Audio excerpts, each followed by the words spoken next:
Un día muy especial para todas, especialmente para las 18 mamás que tengo aquí en la residencia.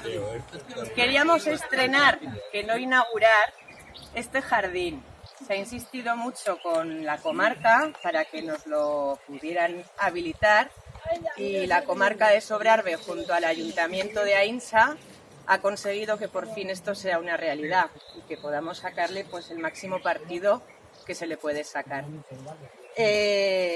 Nos gustaría que hoy estuvieran todos los familiares, todos los hijos, las hijas acompañándonos. Este jardín va a recibir el nombre del Jardín de Buisán.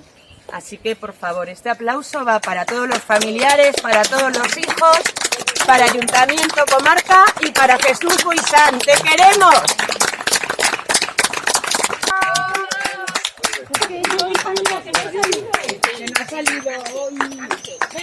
Venga, va para todos, las mamás y los papás y toda la residencia en pleno.